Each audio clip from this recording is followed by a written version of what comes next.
I'm in the right place at the right time. I am just where I'm supposed to be. Oh, my soul is welcome here. Oh, my soul is welcome here. I'm hoping that we can all aspire to being Christ, the Buddha, Gandhi, all of the wonderful human beings that have preceded us through history, because all of them have something to teach us and something that we can learn. I started out at an early age, just sort of, looking the Bible over at home. We had a family Bible, and it had beautiful pictures, glossy pictures in it, and I got interested in spirituality at a young age.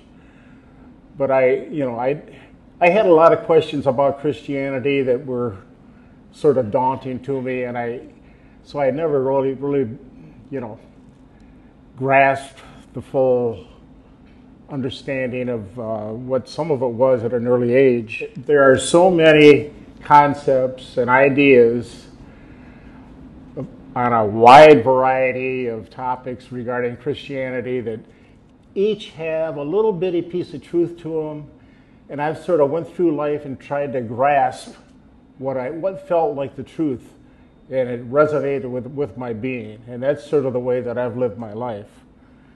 There's just a smattering of truth and so many different things. I remember watching Joseph Campbell on public television back years ago. I don't know if any of you remember him, but he did a series on public television about the power of myth, and he talked about how all of these different things at different ages with different peoples across the world, how all of them sort of relate together with each other. And really, it all relates to unity, that we all have, basic human knowledge of spirituality in common. So that was, I picked up on that, and then there was another show, John Bradshaw. He did a series on public television about the inner child. I don't know if any of you ever saw that back years ago. But, I had, like so many people, I had, all of these issues that I was dealing with from childhood, and all of that baggage that we carry going forward that we all encounter and we're trying to resolve one way or another. And I believe that the truth is that people need to resolve a lot of that before they can go forward with their spiritual life. Because how can you love other people if you're carrying all of this baggage at the same time, And for me, anyway, I had to resolve a lot of that. And another thing I did, I went to a psychologist for 5 years, and that helped a tremendous amount too. Just trying to help me figure out all the different issues and problems, things that I encountered, in the world and in my past that weighed on me in a way that I wasn't even aware of before I did all of that. Negative thoughts would interrupt my my course in the world in so many different ways, and I always, I struggled to try and to be that perfect loving being, but inevitably I would end up being sort of tossed under the bus, and I would end up having all of these negative influences come up, and it would, in my mind at the time, it felt like it resulted in failure, because I would try so hard to be a good person and be nice and do, in every aspect of my life, and then, I'd be going down the freeway and a guy would cut in front of me the third time.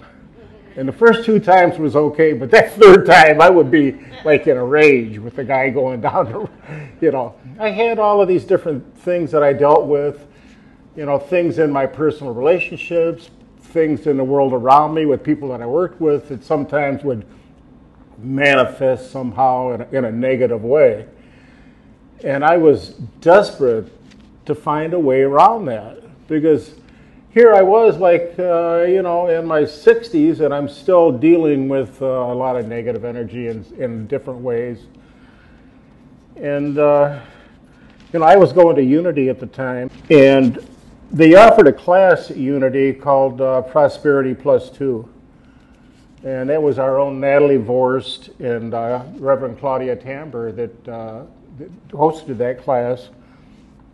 And, you know, some of the things that they said were part of the class were harnessing your invisible power, enjoy abundance on a whole new level, and how to manifest your dream. Well, that's what I wanted to do. I wanted to manifest my dream. But what was my dream? It was pretty simple. It was to manifest love in my life. That was my dream. That was the whole thing in a nutshell.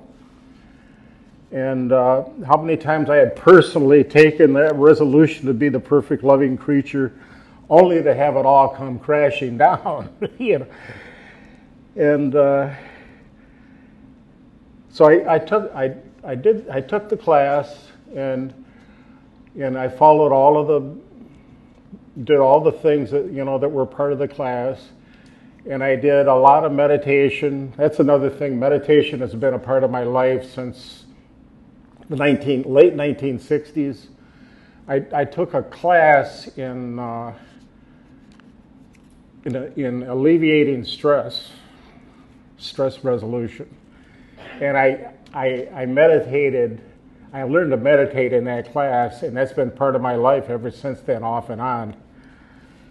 But here at Unity, we meditate a lot, and I found that that's such a wonderful way to help resolve, you know, any angst, or if, you know, to center yourself in so many ways. So I took the class and my focus in the class was how to manifest love in my life, and I was meditating one day, and, you know, for quite a while, and something came to me that was, I can't say it, maybe that was a revelation, but it was something that gave me a different perspective on dealing, you know, with all of those negative influences that were in my life. And I was at the time, there was a man that was here in Toledo on business. His name was Anderson de Carvalho. He was a Brazilian citizen, and he was a computer programmer, but he was in management. He was sort of upper level, and he was here in Toledo. He was taking English language courses, and he was staying in some apartments back behind West Park Place, if you remember West Park Place, over behind where Unity of Toledo was at. And one Sunday he showed up, you know, at one of our Sunday services, and he was a stranger. He was by himself. I didn't know who he was. And after the service, well, first of all, during the service, something really cool happened. Some of you may remember Kim Bueller. She's around town. She's a professional singer, but she was a regular entertainer. You know, she was part of the music team at Unity for a long, long time. Excuse me. And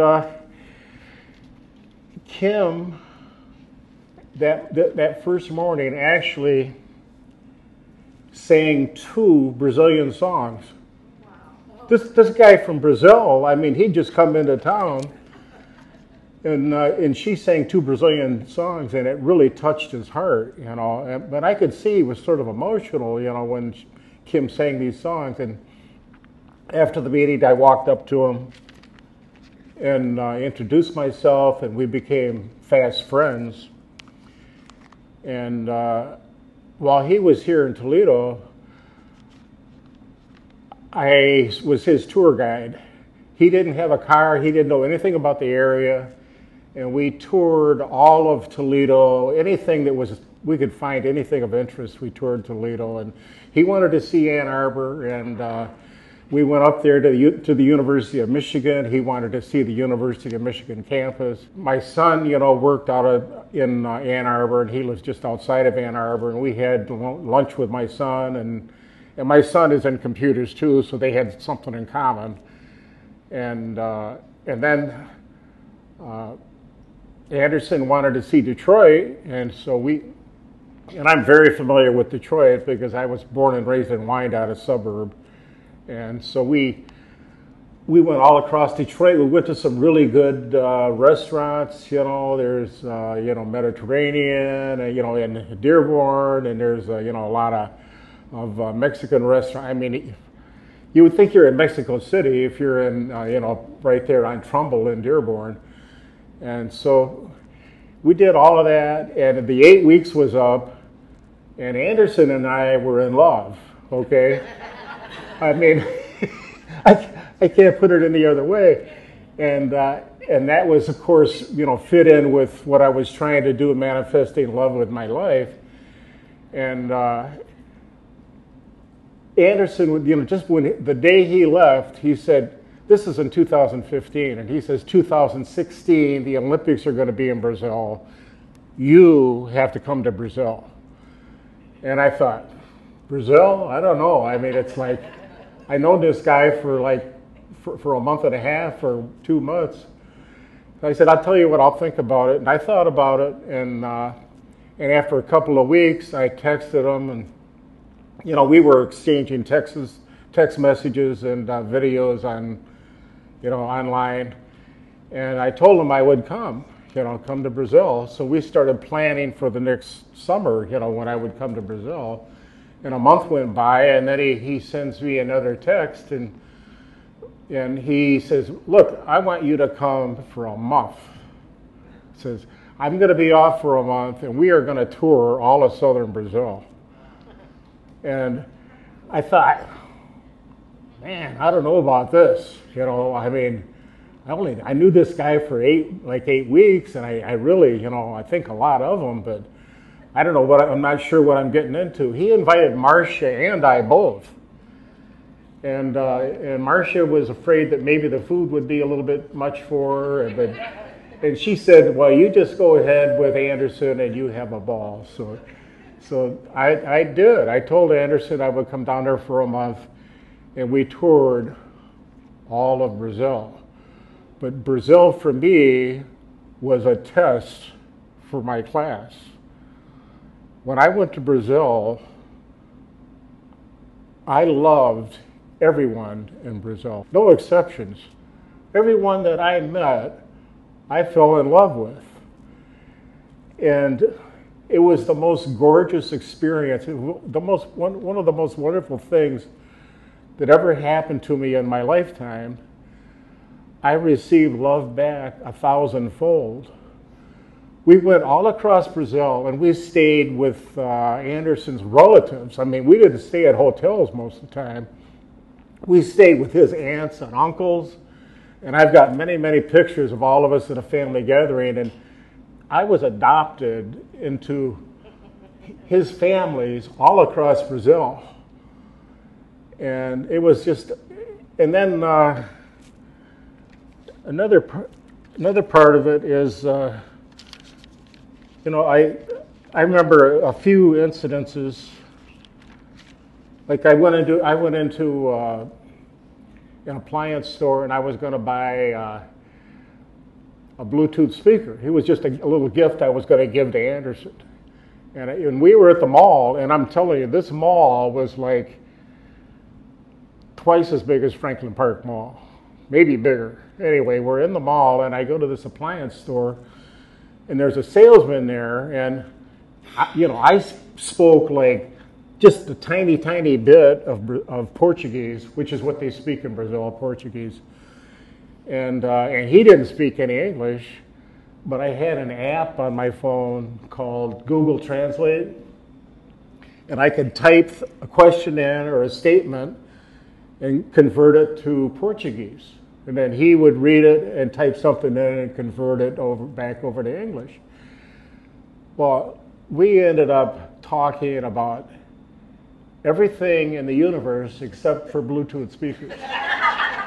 We talked about his family, we talked about my family, we talked about the United States, we talked about the state of the world, and I was there 45 minutes, and I fell in love with John. and we were in the store, had our arms around each other, literally, after 45 minutes. And so finally I left, and I, went on, and then, some of the places we went to a part of, in southern Brazil, there's an area called the Pantanal. And it's a wildlife area, and it has jaguar. I mean, they go up to like 200 pounds. Capybara, which capybara is, it's a rodent. And, they just graze and eat grass, but they sort of look like a giant rat. They don't have a tail like a rat, though, but they go up to 150 pounds. And they just sort of graze out in the wetlands.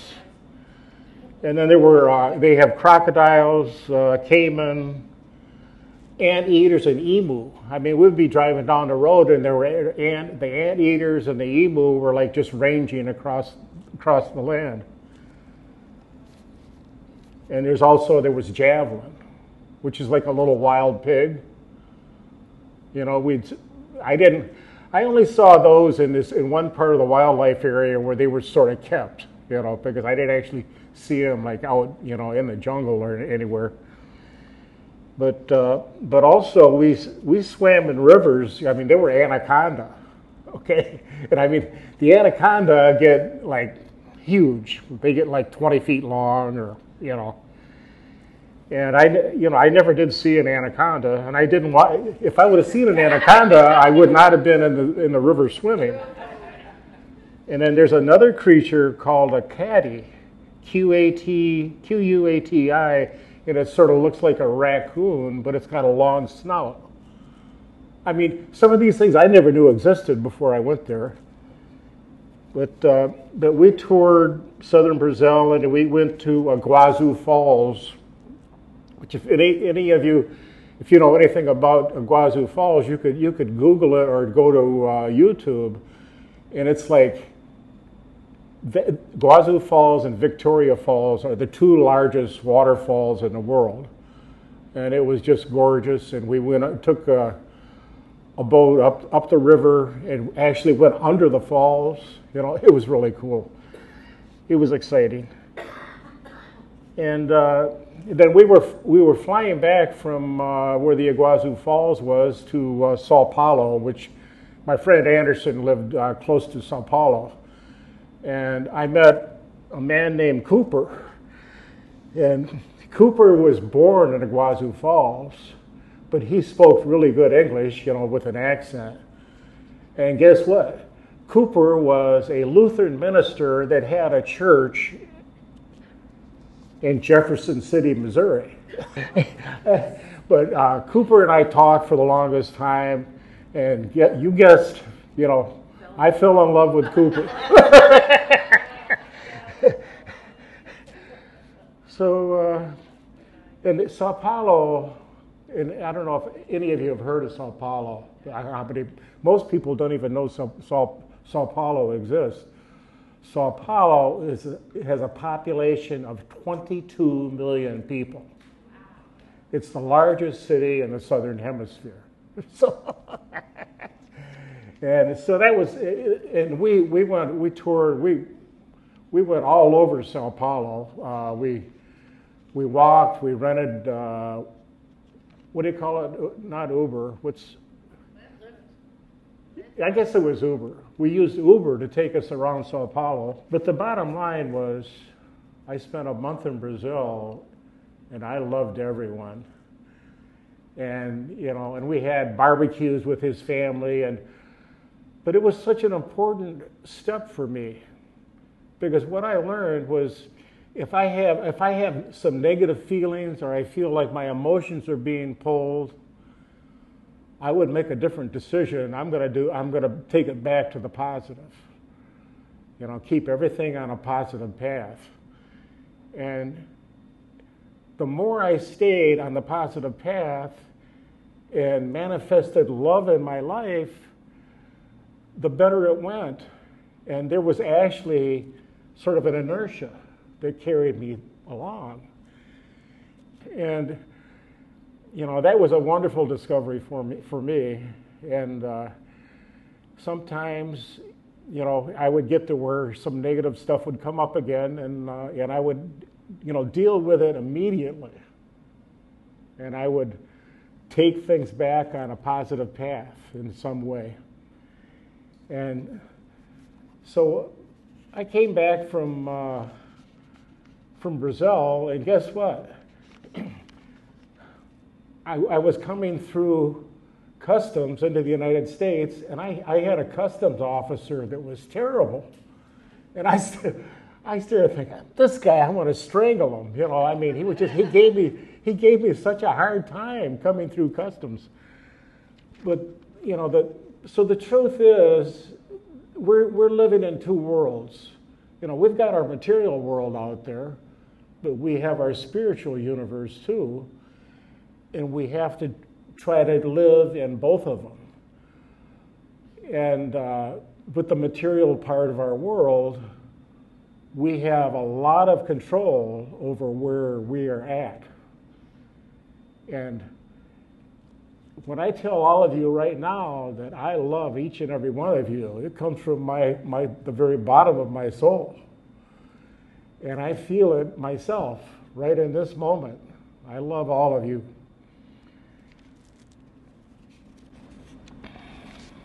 We love you too, Larry.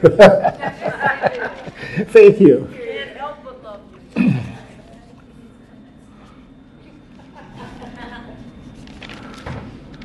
Well, thank you.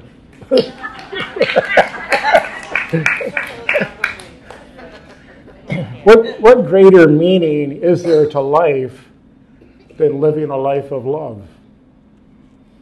To me, that's what our experience is all about. That's the bottom line. And, you know, that's the example that Jesus gave us. You know, and Gandhi and Buddha. Love is truly at the core of our being. Let it blossom across the universe. Each and every one of you, let that love blossom. The last thing I really want to say is all of you have your own story about what you've went through and the beautiful things that have happened to carry you where you're at. And many of you here, I mean, I know that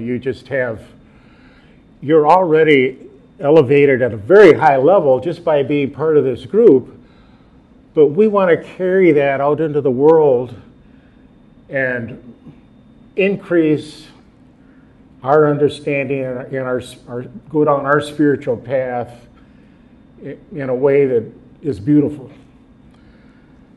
So that really is the bottom line. That's really about all that I have to say. But so I love all of you, and I hope all of you have a beautiful day and enjoy your life and love the universe. I'm in the right place at the right time. I am just where I'm supposed to be.